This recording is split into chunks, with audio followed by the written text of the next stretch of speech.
Hi everyone, and welcome to the epic after-show review of Game of Thrones Season 2, Episode 10, Valar Morghulis. I'm Curtis Hollister. I am Sheldon McGillivray. We had a great but regrettable end to Season 2 with a host of storylines being covered. Tywin Lannister is once again the hand, this time to Joffrey's rule. Tyrion is in need of some serious beauty rest. Joffrey and Robb both have broken some marriage commitments that they'd made.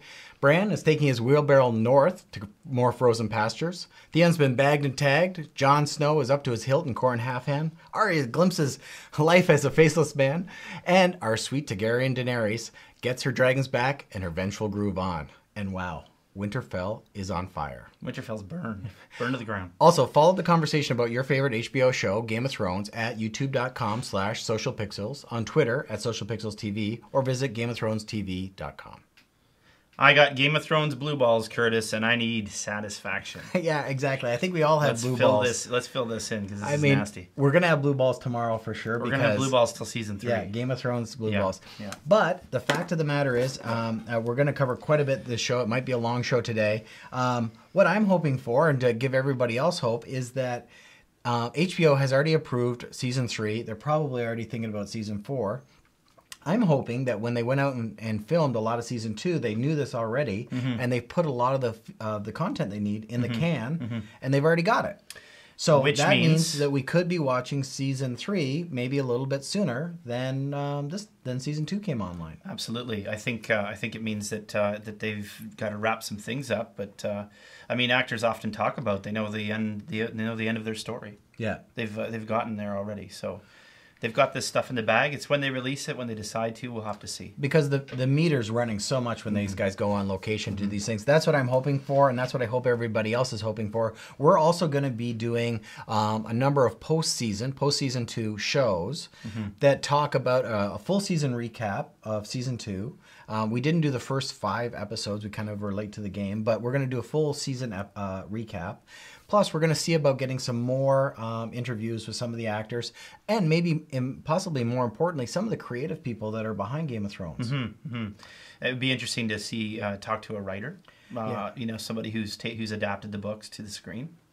Talking about the choices they made, that kind of stuff. That technical production side stuff might be really interesting. We're also going to start to in the future. We're going to start to bring in guest hosts. So people that we're going to be kind of bringing in via Skype.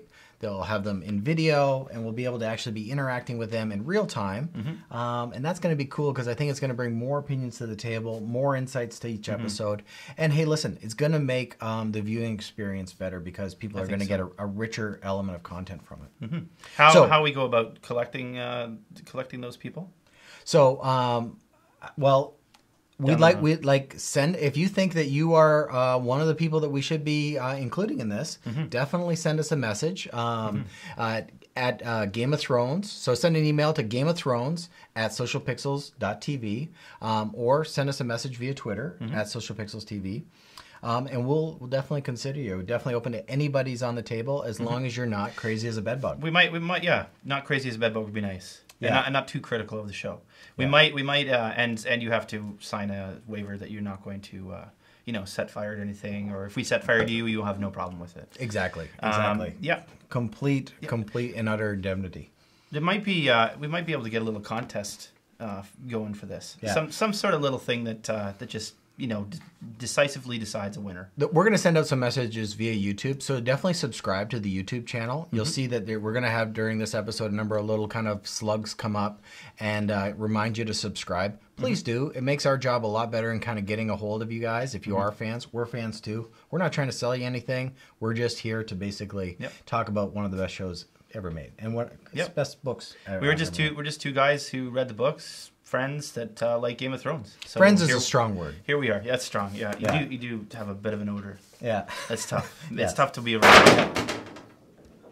The set's falling apart. The set is falling. We are in full-blown attack. Yeah. Winterfell is burning. Run for your houses. The set is burning. Run for your houses. Yeah. So, let's start with our 3 questions. We did these in the pre-show, and before we get into the show, which we definitely are going to go deep on, 3 questions that are fun to respond to. Definitely post your responses on the YouTube channel and tweet them back to us. Send us our post messages on GameOfThronesTV.tumblr.com. We have 3 questions, so we have a hashtag called #3answers. Yeah. So if you do tweet them back, do it that way. If you want to post on comments on YouTube, that's fine, below the pre-show or the after show. Question 1. In a tag team match, tag team style battle between Team 1 is the Southerners, Cersei Lannister and Asha Greyjoy. They make up Team 1. They're actually partners. Versus the Northerners, Wildlings, is Ygritte and Osha. Now, we also said that this would be done in butter and chocolate with feathers, naked. Yes. So keep that in mind because, they might be able to wear sports socks for grip. Yeah, Osha's a little dirty. She plays dirty tricks. So she might use that nakedness. I have a feeling that the Cersei Lannister, if she enters the ring first, effectively, Asha will never actually get a chance to get tag team because she will never actually kind of play as a team member. Yeah, and I think she'll eat everybody. Yes. Eat them, physically eat them at some point. So my take on this is Cersei for Team Southerners, having already eaten Asha, Cersei will take the prize. Yeah. Easily. Yeah. I'm gonna put my money on the Northerners. I have a feeling that Osha is crazy. She's badass crazy. She's badass crazy. She'll go medieval, so to speak, on everybody's asses. Yeah, she might be tough. Second question. Stannis has been defeated at Blackwater Bay. Is his next move A, drown his embarrassment in Dornish red and wildfire? B, find his red priestess, sink the pink, and make another shadow demon? Or C, take the black and start the first massage studio overlooking the wall? Yeah. We thought that'd be an excellent vista. Laying down, massage. I think the people that would rush to conclusion would say the red, find the red priestess, sink the pink, and make another shadow demon. Mm-hmm. But there has never been an unsuccessful massage studio on the wall. On the wall, never. And with so many men's backs to rub, Stannis would have the knots out. Stannis would have an excellent time. Yeah. And we did discuss though that it probably wouldn't provide a happy ending, more like an unhappy ending with Stannis Baratheon. Very unhappy. Question 3. Unless the Red Priestess got involved. Yeah. Melisandre, that'd be kind of cool. And we'll talk about her for sure. Question 3. Obviously, in order to basically create an alliance with House Tyrell, in order to basically win the Battle of Blackwater Bay, did Tywin basically make a deal, and did he let Sir Loras shave his chest the way Sir Loras shaved Renly's? I think the answer is emphatically yes. Absolutely, that had to be part of the alliance. I think that Loras would have pushed for more, though. I think Tywin just coming out of battle gear and being on the road for so long, I think he'd have a lot to shave. And I think Loras would probably push for more because Loras likes that kind of thing. Yeah, it's just like wire to be shaven off of him. Which is okay. So anyway, fun questions. A little bit of joking aside, we're going to get on to the more serious kind of topical stuff. And, lighter side of Game of Thrones, participate, if you will, and we'd love to hear your answers. And make them funny. Funny is good. Why not? So, what a scene to open to. Tyrion slowly awaking to Maester Pycelle, hovering over him. The man he cut the beard off of and threw into the black cells. Yeah, I mean, I think that is a tough thing to open your eyes to. Yeah, I think situation. That here you have the Tyrion who's continued to basically transform his personality. First thing he does is seize the guy that he threw into the black cells and cut off his beard. And this is the guy that's been watching over him while he's been unconscious in collaboration with Podrick. So that would make me nervous right off the bat. I mean, I think the question that I had really when I saw that is why on earth would Tywin, Tyrion's father, let his son be holed up in this kind of like dank, dry, like just snarly kind of like awful place? Well, with dirty bandages. I mean, it from the books, it was the same thing happened. He was basically put aside. What conversation did Cersei have with her father to basically allow him to be put in this kind of like off to the side position where, I mean... Why even bother healing him? I mean, this is obviously... well, he is a Lannister, and Tywin is quite stern about those That's things. Right, okay, sure. I mean, Maester Pycelle as well being used to help him as well. I mean, that's something that people may not access of lower stature, you know what I mean? I guess because he's a Lannister... despite this dank little room, he still gets a few of those perks. Yeah. I don't think Tywin could kill his own child. He definitely would not do that. I think he would never do that, Dwarf actually. No.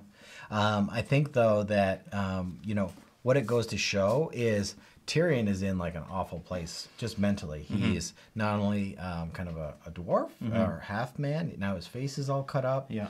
I mean, he's a monster. Everything is basically kind of come down to, oh, geez, what more could go wrong with my personal story? Interestingly enough, though, Tyrion came from, a place that that he kind of sort of jumped into the assumptions about him in season 1, right? He kind of played up those assumptions, and you're a dwarf, you're nothing, you're whoremonger, and he played to that. Now he takes a step the other direction, his character. Where he actually becomes sort of a valorous, sort of morally minded guy and comes to the rescue of King's Landing. We all know he was responsible for its defense and its success at defense when Stannis showed up. And so here's what he gets for trying. You know what I mean? Like he turns himself around and he's left in a dank cell and lost almost everything. Now we cut to basically the horseshit scene. It's not a cell, by the horseshit scene with no pun intended.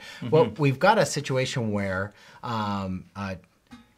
Tywin is a pretty proud dude. He rides his horse in. He doesn't walk in to see the king. He rides his horse in. He's too and his horse pinches off a loaf before he kind of enters the place. Steps in it and then steps through the throne room. Yeah.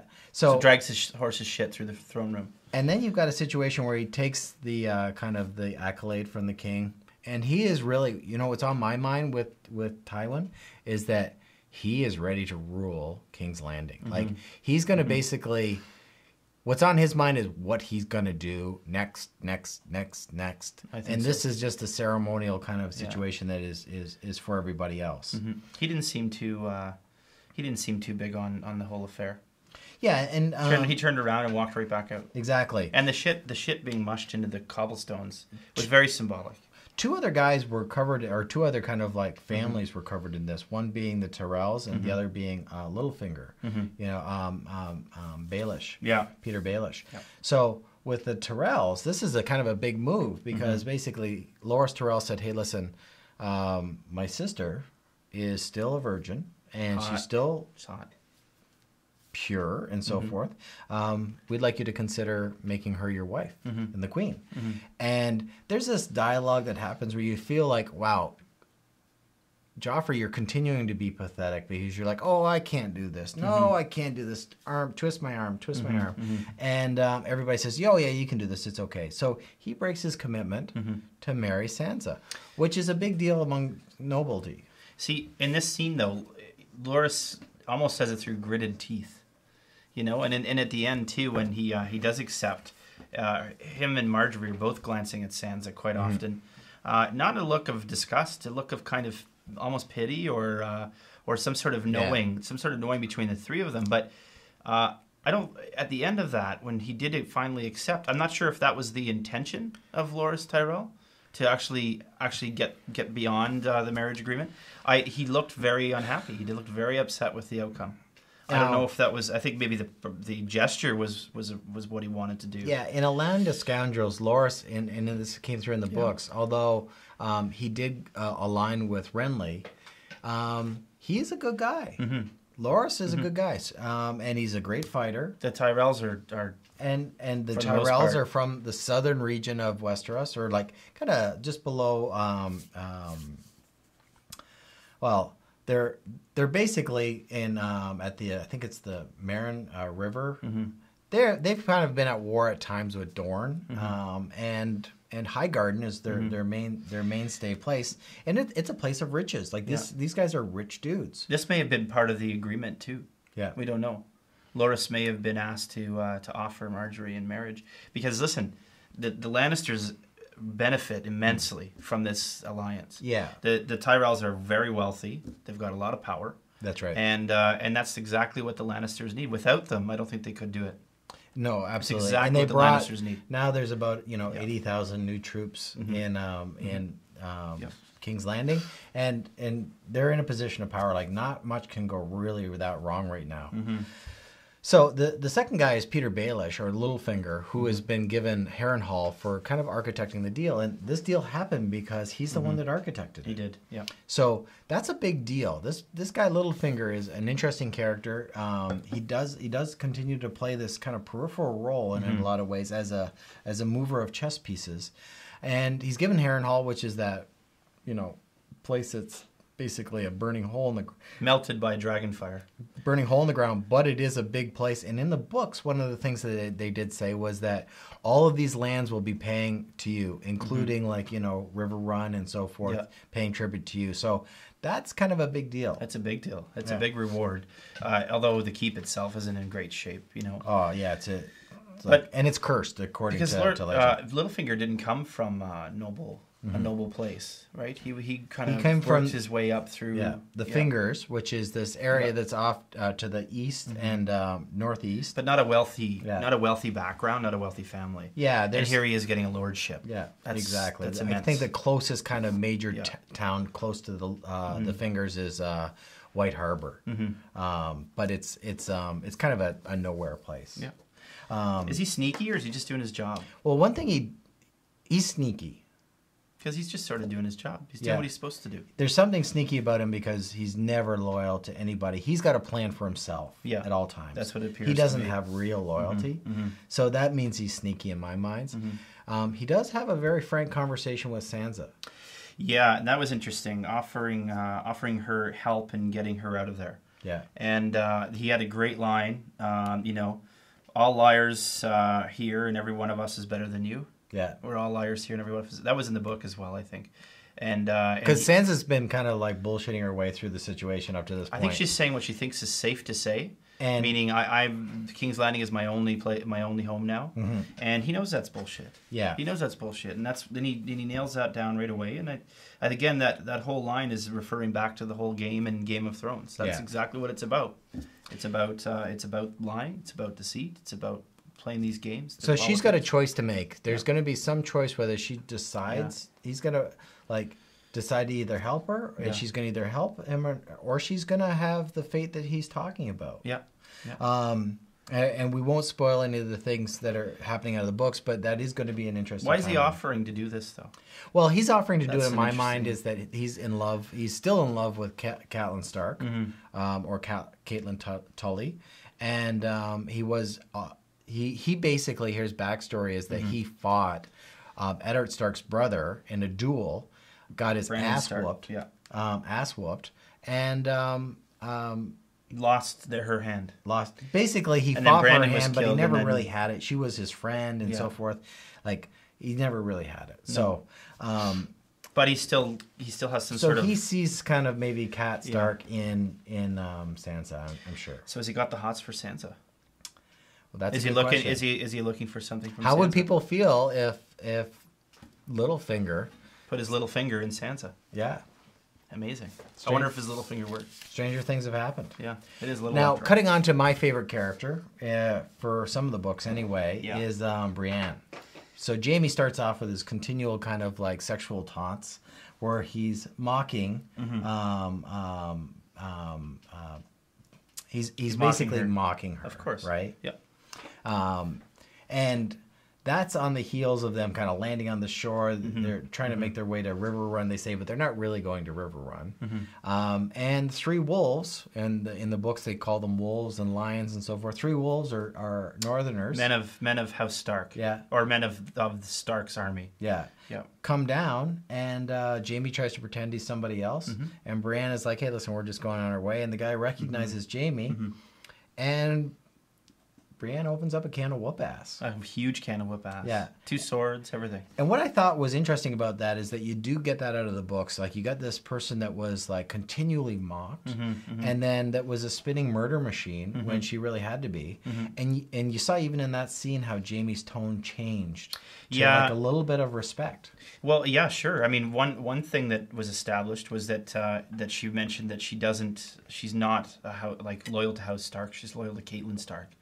and or the Lady Cat, right?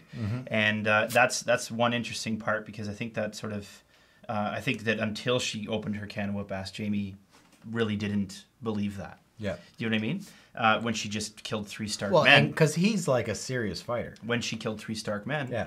I think it solidified a little bit of the truth in that, and I think it helped him kind of have a small amount of trust of her. Yeah. A small allegiance is kind of forming between the two of them. You can see it in the fact that Jamie went into some sort of role play right away to kind of save their asses, and Brienne played along, right? Yeah. I mean, they're trusting one another in ways they hadn't before, and I mean, as far as we know, Jamie Lannister's not to be trusted. Well, and one thing that she does do throughout the thing is the things that are inconvenient but honorable, like cutting those women down and then burying them.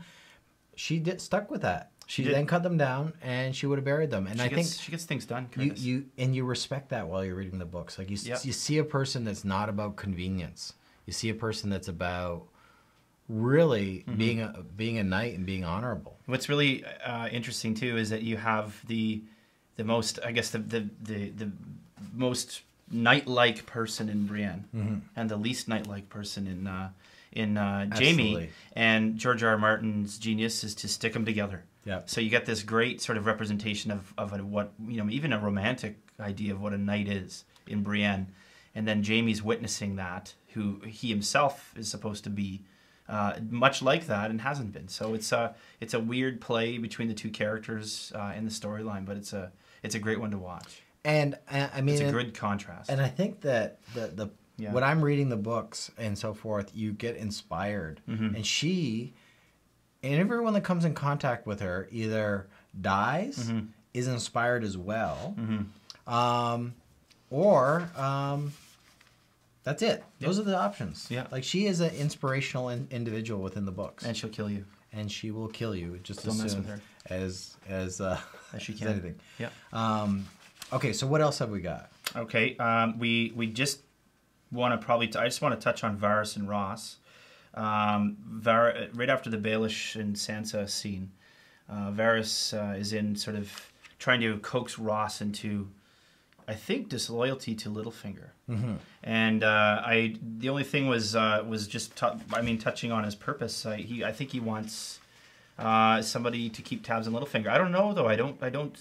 I wouldn't presume that Ross was leaving with Littlefinger to Harrenhal. So it was. Yeah, she's a prostitute. Like, she's a professional. Sex worker. I'm a little surprised by that scene. That's remember. The oldest profession in the world, by the way. What? Prostitution. Spiders? Prostitution. Oldest profession in the world. It'll never go away. How do you know? I know everything. I know things. Yeah. I thought that was a little bit of an odd scene in some ways. It was. But, what's his purpose? To gain Ross's information on Littlefinger, who's leaving? I didn't really. I guess it'll play itself out, but it's. I think it's what it's happening. I know what Varys is up to, but HBO's starting something. That's what I see. I think this is a new twist, which is going to be interesting. They're starting something, and they're leaving us with that blue balls again until next season. Jumping to kind of some of the hot stuff, effectively in my mind. Like, we've got Rob and Kat basically kind of going, "Hey, listen, this is like some serious foreshadowing, obviously, from the point of view of like." It's an active conversation about the betrayal of the promise to Walder Frey. She's warning about Walder Frey. Yeah, and that this guy is not somebody to betray. We'd mentioned that a couple times that Rob was playing with fire. They've got Walder Frey has troops with Rob right now. Yeah. So all of a sudden he's got the possibility of all of those troops dissenting. He's got the possibility of one of them trying to kill him. They've got the possibility of anything happening when you did this. They've got guys in that camp. So now, realistically, would Robb Stark, the commander of the Northern Army, King of the North, would he really go that far? Knowing what's at stake, like, is it realistic for Robb to have gone this far? I mean, he's kind of betrayed. Now Karstark has been betrayed in Karstark's mind. He's betrayed absolutely. Walder Frey now.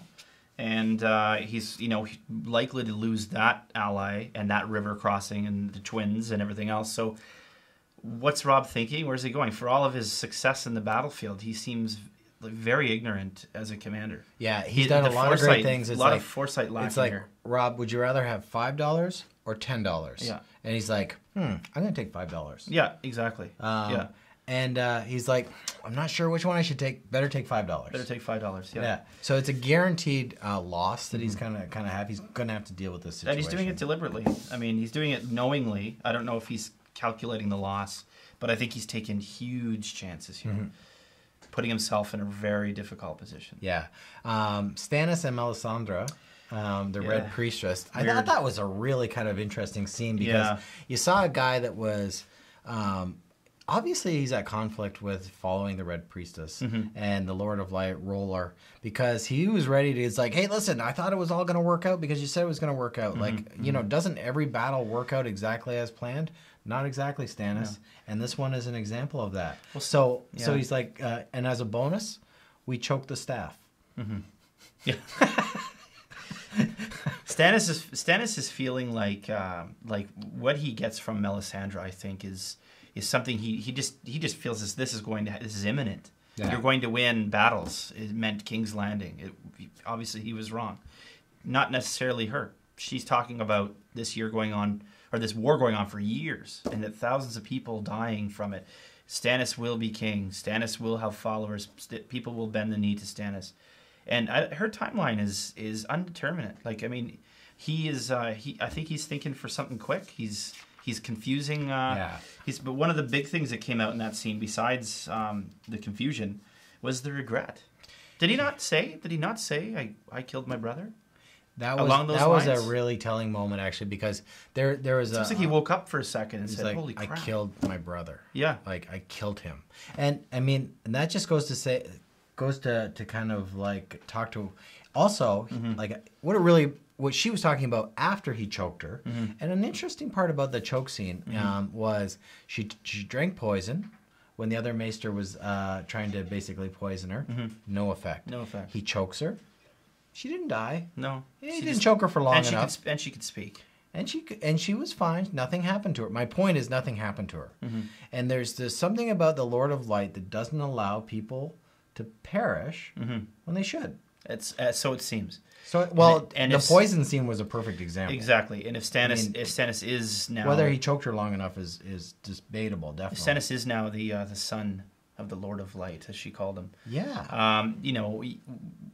Anybody could guess that Stannis, I wouldn't think he'd seemingly go away. Well, and then he has her. She has him stare into the light and the fire, and he sees something. He definitely sees something, and he sees whatever she wants to have. And again, not a spoiler, so just Melisandre also has, which you may or may not see in the series, is she has this chest with all kinds of like little potions. Her in the book, and she has a shirt. Her outfit has all these little pockets for little potions that are tricks. But the Lord of Light is not a trick. So she's got things that are tricks and not tricks. Yeah. And what I wonder about is looking into the light and seeing something. Was that self-serving and a trick, or was that real? Well, and he didn't. His reaction was surprise, but it also looked a little bit. He looked a little bit horrified. Yeah, he was uneasy for sure. Maybe because of he didn't recoil, but no, he didn't. I mean, and he didn't stab her. But as his regret grows and his confusion grows and his challenge to her grows, she ups the ante.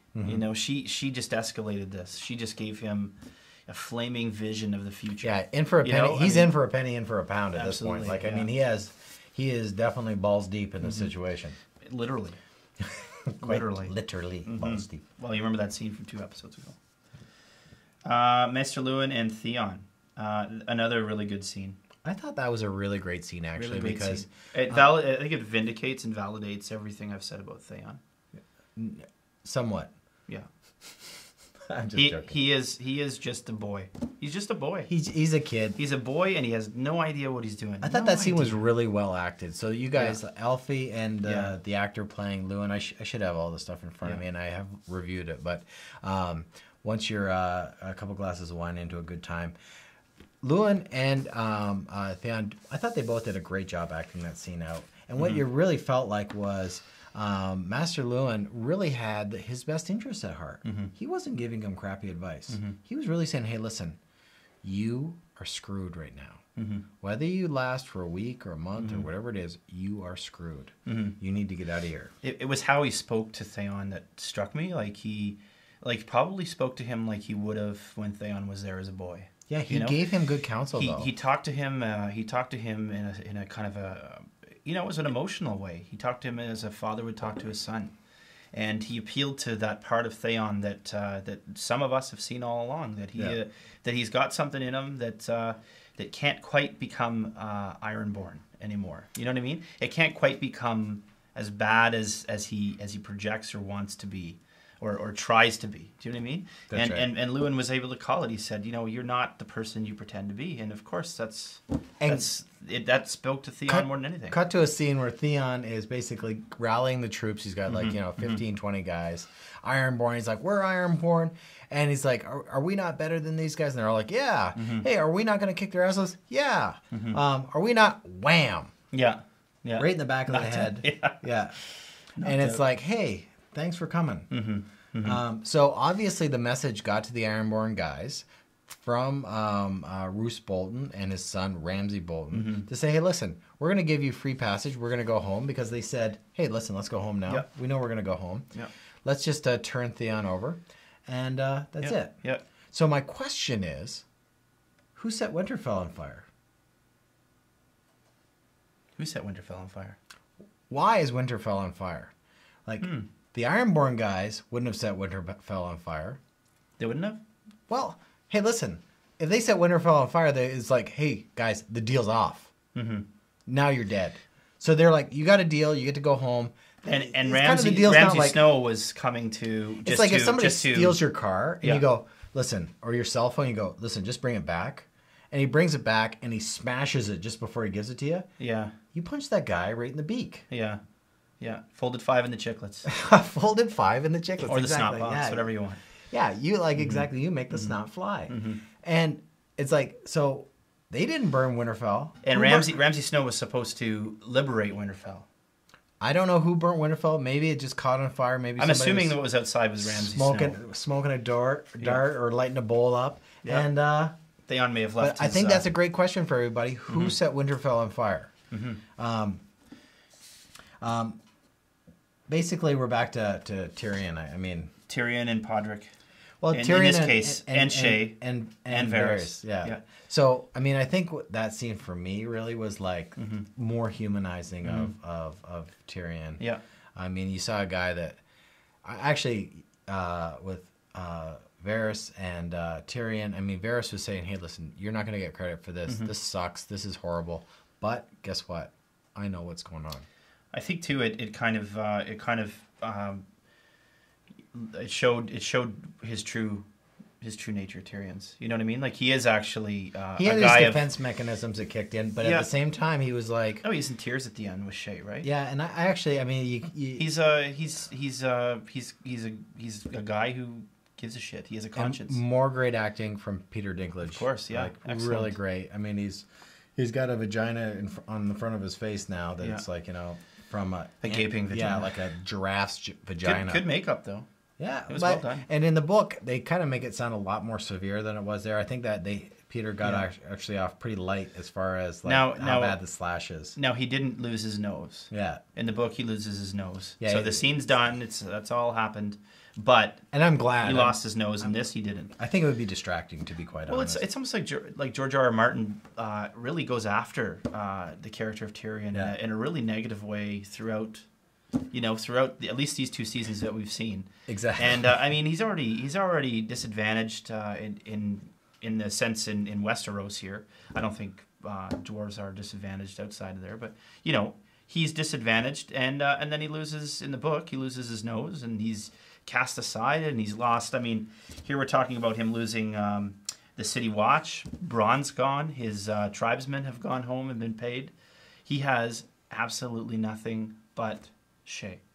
Hopefully we're bringing up the slug of Tyrion and Subscribe Now, or we've already brought that up because it's, I mean, Subscribe Now as well, reminder, if you're kind of just into watching how engaging this is.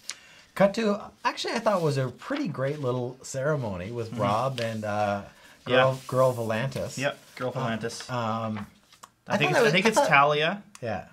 Somebody correct us if we're wrong, or confirm for right. I think it's Talia. I just like calling her Girl Volantis. Yeah, Girl Volantis. I called her Spanish woman, hot Spanish woman for a while, but she's not Spanish. It was a nice little ceremony. Yeah, it was. Yeah, not bad. You know, my fellas were quite like that. We were in the woods with torchlight, and we said some weird thing in unison. Yeah, ours is kind of like a Wiccan. Ours is a Kiss theme, like the band. Yeah. Yeah. Oh, I thought you meant like kissing, like everybody's kissing at your wedding. Oh no! More like white and black makeup, like elevation boots, all leather. We had fruit shish kebabs. Fruit shish kebabs. Yeah. Well, people watched us say our vows. They ate pineapple and stuff. We had similar weddings on a stick. Yeah. Why not? Yeah. Similar weddings then. Yeah. A luau. Yeah. So. Well, we cut, I guess, to Daenerys, and this is when she's with Jorah, or she's actually in the House of the Undying now, or is she just entering? I think she's entering the House of the Undying with Jorah and so forth. Like she's just kind of gotten there. She got there, the tower's up, and she's looking for an entrance. Yeah. Apparently, didn't need one. Yeah, kind of a cool scene, but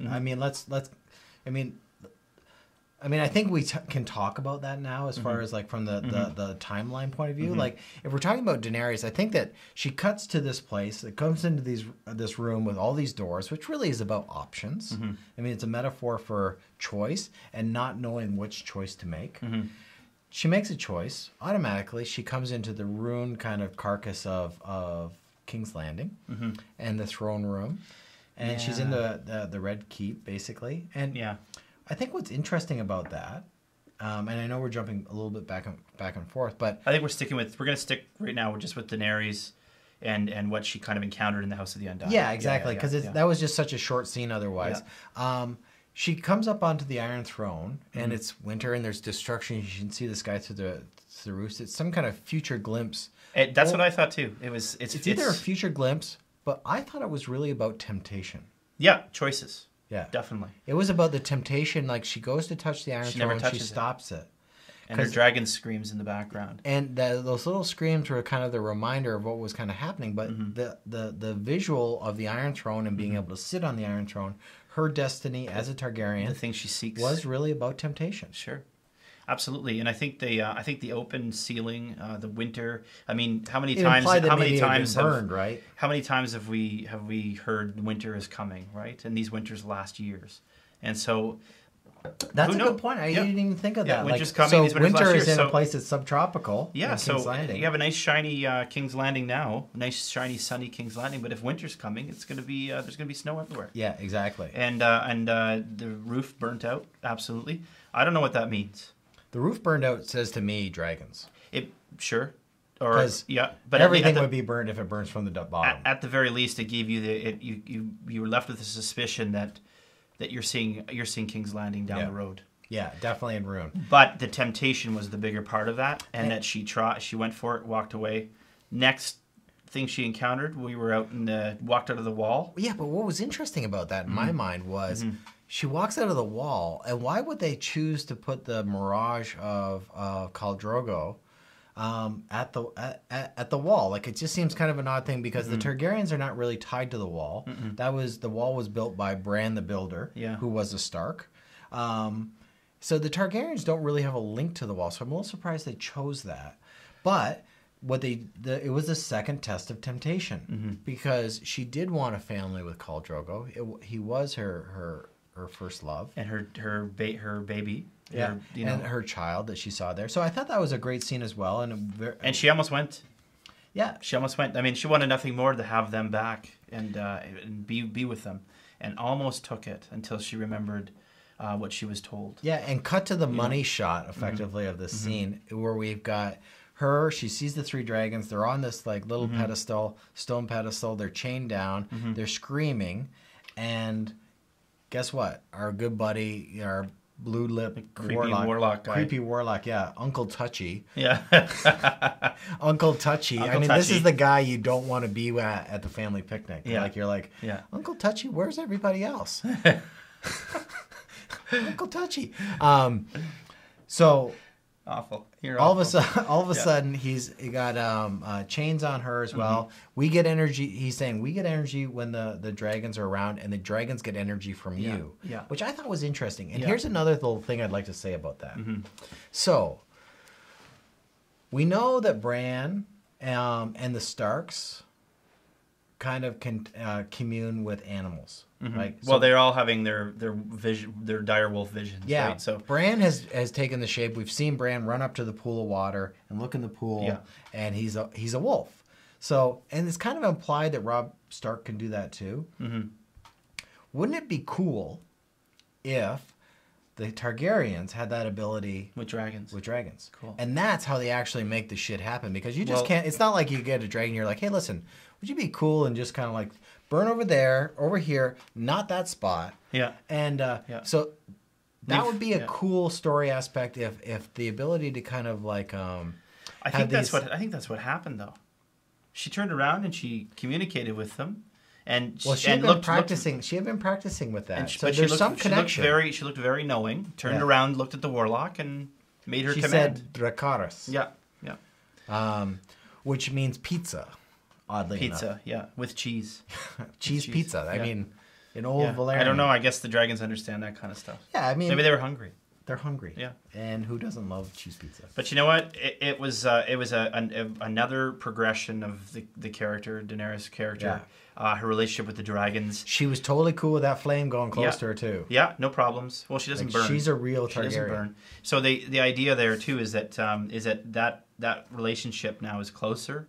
And it's elevated. Yeah. So that's another blue ball point in the show that we're kind of left thinking, what the hell is going to happen with these dragons and Daenerys now that she can seemingly communicate with them telepathically. Yeah. Make her commands of them, and they'll follow her order. It's. I think it's going to be awesome. It's the great storyline. Mm-hmm. And the animation on those are really good. Pretty kick-ass. Really, really good. Whatever the detail in their eyes and everything. They're very realistic. I mean, the direwolf sometimes you see looks a little awkward, a little too fluid of movement.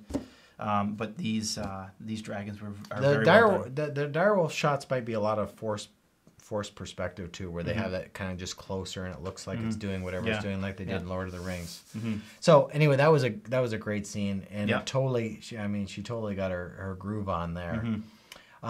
Cutting back a little bit time wise, we see our good buddy Arya, right? The kind of the hero that you don't expect to see a hero. She's escaped, and all of a sudden, our Jaqen H'ghar, our super stud Jaqen H'ghar, who is a confirmed faceless man now.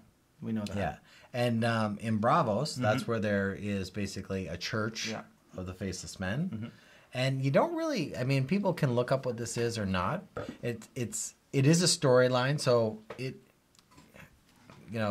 kick me in the butt for mini spoilers. They do exist in the sense like they've talked about what faceless men are. So don't search on it necessarily, but they're serious dudes. They're assassins. Well, that's already been. I mean, they're killers. Season 1 referred to them. Yeah, they're known. The books talk about them. Season 1 talked about them. It was mentioned previously in season 2 that the faceless men are real. Yeah, they're assassins. That's right. That's right. And Jaqen H'ghar now is confirmed from this episode that he appears to be one of them. And what she really saw, as we suspected anyway, what was possible when he changed his face. I mean, that was a surprise for her. But also, he gave her the coin, and he said Valar Morghulis. Yeah. And what is the response to Valar Morghulis? Valar Dohaeris. So Valar Morghulis means all men must die. All men die. And Valar Dohaeris means all men serve. All men serve.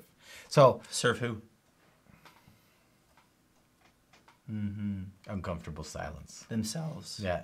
It's old Valerian as well, and I think that it's the two great lines in kind of a sub story. So she's got this special coin that she says is supposed to give to whoever she gives it to, and say Valar a man Morghulis, of Bravos, a man of Bravos, and say Valar Morghulis. And right of her to think it was something she could spend. Yeah. What does she know? Yeah, she's like, this could buy gummy bears. And but I'm wondering, don't waste it on gummy bears. Does he have one coin? I bet he doesn't have one coin. Or does he have like a little pocket of coins? When he sees some potential in somebody like Arya, he just gives him a coin and says, it's like little frisbees. Come be an assassin. Yeah. Or does he just have the one that he had when he? But what was interesting is like that's probably not an invitation that comes lightly at the hands of other faceless men. So he must have saw something pretty interesting in Arya in order to kind of make that invitation.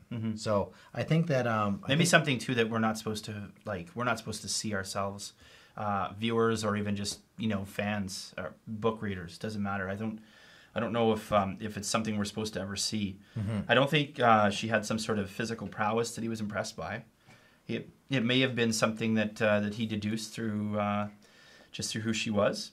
I think he understood a little bit more about her than she knew. Yeah, I agree. Kind of stuff. I agree. And he already knew that she was a boy pretending, girl pretending to be a boy, and he mentioned that a couple times. So that ruse and that disguise and the ability to go that far and the age she is, all might have come into play for him to make that decision, but. It is a big decision, and it's not given lightly at all. Oh, for sure, for sure. We cut to the Godswood. Unfortunately, this is kind of a little bit of finality around Maester Luwin. Yeah. Poor dude is Papa. He's Big Papa. Papa? Big Papa. Here, Papa? Come to Florida. Not anymore. Yeah. Are you keeping your ass clean? Well, Winterfell. The neat thing is we leave Winterfell. Theon is on the ground. We come back to Winterfell and everything's burned. Yeah. And destroyed. Bran comes back. If you didn't know where they were walking through, that was that scene that Rickon, Bran... With Hodor, who we did interview, Christian Nairn, yeah, super stud out of Ireland. Yeah. Yeah. And you can see that in past episodes. Interview in Belfast, by the way, not Belfast. Dublin. Yeah, not Dublin. We did say Dublin, I think, before, but... great guy. He did an interview with us. So he's in the scene. They come. They walk out of the devastation. They're in the devastation. They go to the Godswood tree, and Mr. Luwin is there, and he's slowly bleeding to death. Yeah, he's pretty far gone. Yeah, I think it was Cleftjaw is the guy's name that stabbed him with the spear. Cleftjaw. Cleftjaw. That's the Theon's. That's the Ironborn guy. Yeah, and so he knows he's going to die, and he says to them, "Hey, listen. Go north. Yeah. Don't go south. Yeah. All hell is breaking loose in the south. Go north." The last great advice Maester Luwin gave. Yeah. And find Jon. Go north to the wall. Different than the books, but definitely a good storyline change. He did die in the books as well, but I say that I keep bringing the books in because I want people to read the books ideally. Yeah, I mean, and even then, that's I think that in the context of these reviews, that's where we're able to give and provide more insight. I mean, we don't dealing just with the show. I think would be fine, but I think it's nice to where we can and not spoil it. We can add something more, even in we talk about characters and stuff like that. Yeah. That'll come up a lot too in the postseason. And subscribe. Yeah, subscribe, and you'll get more of it. We're looking at your notes because I actually made a ton of notes and I left them before we started in the other room. Yeah. In the other room, and that stuff. And that's just the booze talking. Well, we're in Frostfangs, and this is where all of the stuff we touched on with Qhorin Halfhand kind of comes into play. Yeah. He began by saying we got to be able to do what we have to do, and get it done. Then he started. What a stud! What a stud! Do what you have to do, Jon Snow. If it has to be done, do it because you're gonna find that you're gonna come to a position or a point. He kind of foresaw this kind of conclusion before he knew it would happen this way. He foresaw a situation where Jon would have to do something. We at first thought it was like I guess killing the wildling that he let go. Yeah. Ygritte. And that wasn't it. What it was when they both got captured, Qhorin started to call Jon a traitor. He was obviously playing it up to separate Jon from the Watch. He was saying, "Now you're not even one of us. You're not part of Winterfell. You're not part of the South. You're not even part of the Night's Watch anymore." So that effectively made Jon a wildling in the wildling's eyes. Yeah. And then we have this attempt to fight him. It's broken up, and then we have another attempt where they do fight. And Qhorin Halfhand knows just what to say, and I think Jon, without kind of knowing at some point, Jon actually just does what he needed to do, and for the first time in his character, character's development, he took a much larger step there. This is the kind of stuff Jon seemed to go so far and stop, And in this case, he followed through on it. I think it looked that's like a big transition he was for actually his character. defending himself for real. Mm-hmm. And but in the books, there was a discussion and was an agreement that this was going to kind of happen, which was, I mean, a tough thing, and it just kind of happened. Then it was not a lot of time to think about it or discuss it or what have you. But I mean, kind of an interesting thing. And I mean, from the point of view of character, there's this guy who's committed himself to the wall, and now. I think Corran Halfhand knew. I think Jon was defending himself, and then suddenly killed him. Yeah. I think Corran Halfhand knew all along that he would have to find a way to get Jon to kill him. Yeah. And knew that the only way to convince the wildlings that Jon was a traitor would be to get Jon to a position where he does the ultimate. He kills a man of the Night's Watch, which you're sworn not to do, of course. And they do say, let's burn that body. This is one we don't want coming back. Absolutely. So the wildlings, again, are pretty freaking clear on the fact that you want to not have dead people laying around in the north. Laying around in the north. Yeah. Because Ygritte also that is going to only bite you in the ass. Yeah. She also reminds him to be sure to let everybody know that it was Jon Snow who killed Corran Halfhand. Yeah. And I think there's a little bit of notoriety there in the wildling society that you kill a man of the Night's Watch, you get a bit of a stature boost. Jon Snow just did it. And then, I mean, we did also see the fact that he looked over the camp of Mance Rayder, and it looks like a pretty significant camp. It looks like there's like tens of thousands of people there. And I think in the books they refer to about 30,000 people.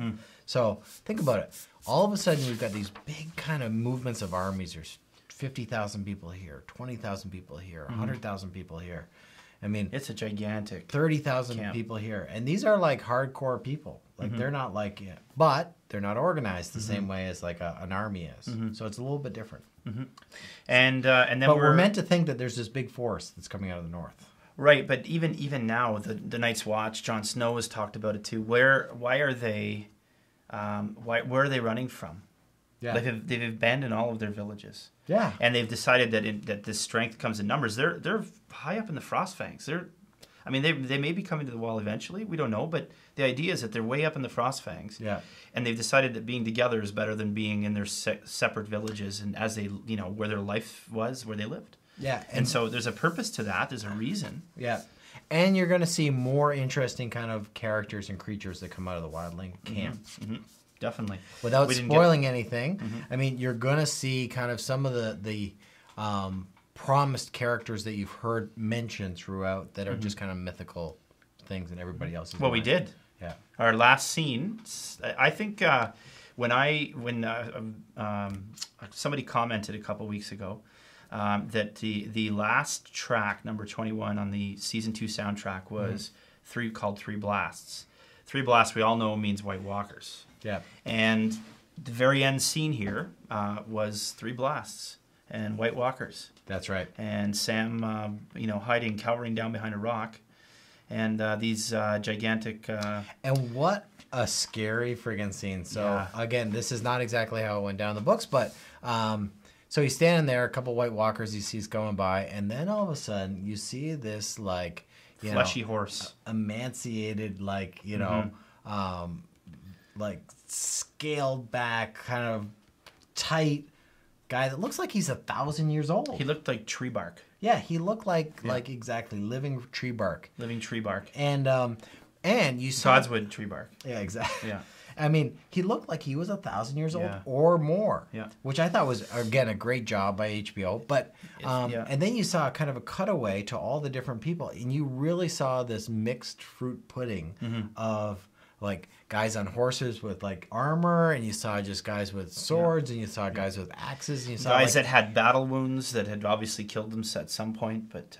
Exactly. Yeah. They don't die. It's interesting though, because when I read the books, I envisioned what White Walkers would look like, and HBO didn't really envision it the same way I did, I guess.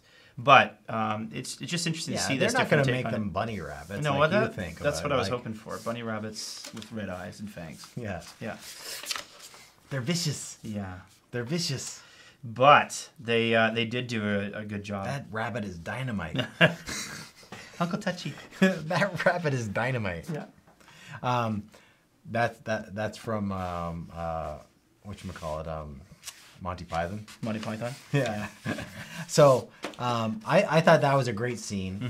And then I mean, coming kind of to just the closing with Daenerys, coming back to Daxos. Yes. Our good buddy Daxos, who's again, we like to say balls deep, but he's finished being balls deep, and one of Daenerys' servants is she locks him up. She locks him up. He doesn't have any money. Now he's penniless, effectively. Yeah. He's not the big power that he promises that he is. It shows you though that that he had to play his hand the way he did. I mean, obviously he said he had a safe here full of his family's wealth.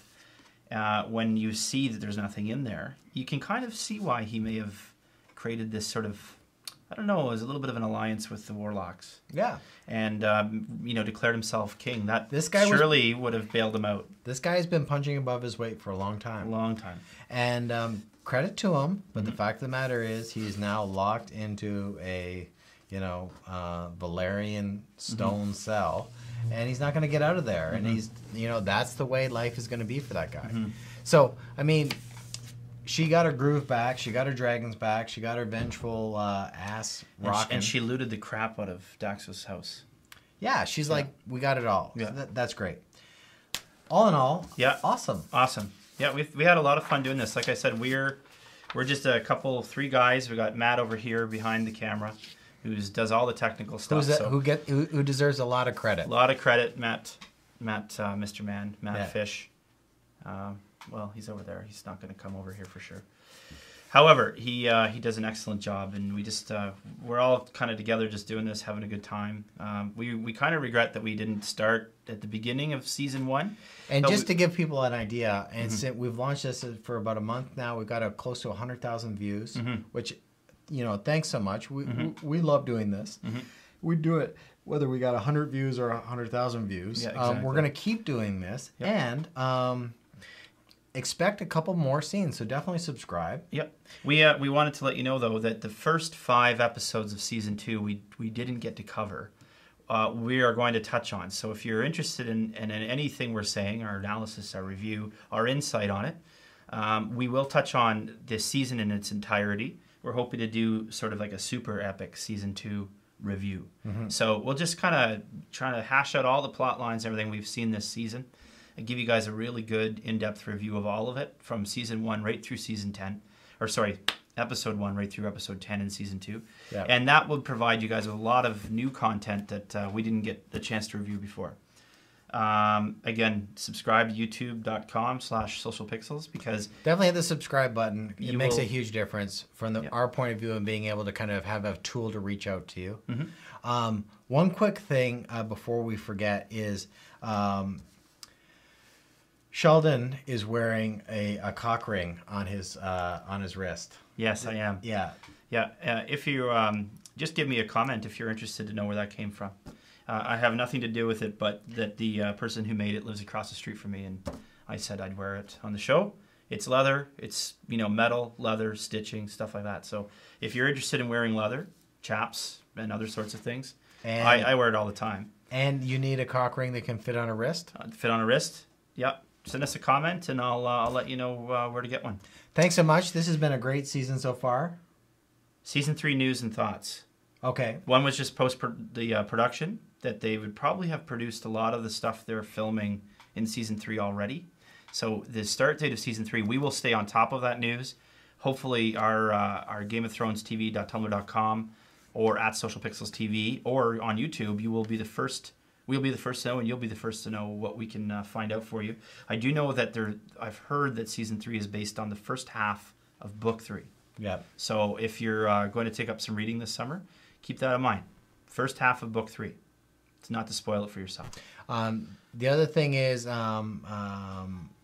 as far as other things that we're going to do, like we said, we're going to do a recap. Remember to try and post answers to the questions that we talked about before. Yep. Other than that, you're going to see more of us. We're going to do a couple more shows, even in the postseason. So, yeah.